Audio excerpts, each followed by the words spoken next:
বিসমিল্লাহির রহমানির রহিম। আসসালামু আলাইকুম। আজকের গল্পটা একজন নারীর, যিনি কখনো কারো কাছে কিছুই বলেননি। কিন্তু তার নীরব কান্না পৌঁছে গিয়েছিল আকাশের উপরে। তিনি হলেন মরিয়ম আলাইসাল্লাম। ছোটবেলা থেকেই তিনি ছিলেন আল্লাহর ঘরে একজন নিঃসঙ্গ বান্দী। চারপাশে কেউ নেই, না কোনো বন্ধু, না কোনো আপনজন, শুধু সেজদা আর চোখের পানি।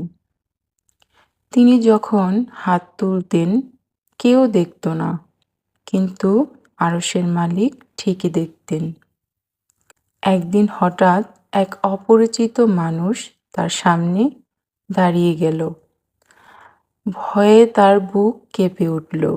তিনি বললেন, আমি আল্লাহর কাছে আশ্রয় চাই তোমার থেকে।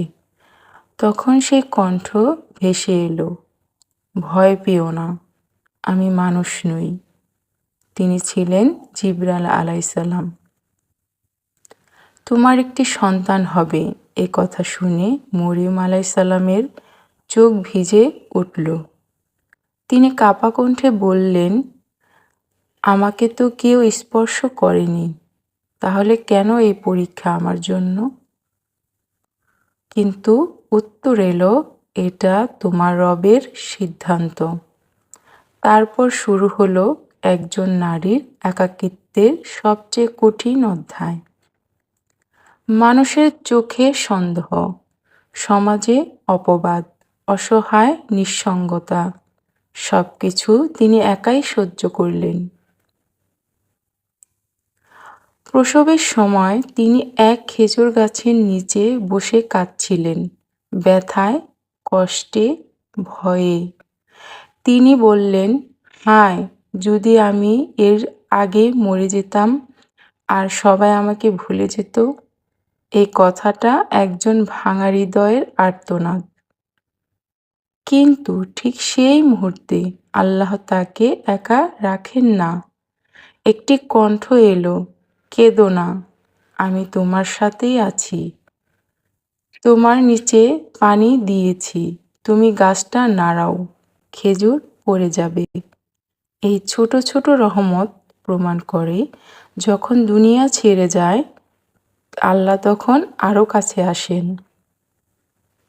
অবশেষে জন্ম নিলেন ঈসা আলাইসাল্লাম। কিন্তু পরীক্ষা শেষ হয়নি। যখন তিনি শিশুকে নিয়ে মানুষের সামনে এলেন, মানুষ আঙুল তুলল, অপবাদ দিল, কেউ বিশ্বাস করল না, কেউ তার কান্না দেখল না। কিন্তু তিনি কিছুই বললেন না, কারণ তার ভরসা ছিল শুধু আল্লাহর উপর। হঠাৎ নবজাতক শিশু কথা বলল, আমি আল্লাহর বান্দা, তিনি আমাকে নবী বানিয়েছেন। এই এক কথায় ভেঙে গেল সব অপবাদ।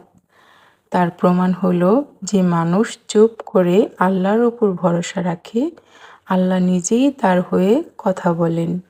মরিয়ম আলাইসাল্লাম আমাদের শেখান, তুমি হয়তো আজ একা কাঁদছ, মানুষ তোমাকে ভুল বুঝছে, কিন্তু মনে রেখো, আল্লাহ তোমার প্রতিটি কান্না দেখছেন, আর সময় হলে তিনি তোমার সম্মান ফিরিয়ে দিবেন।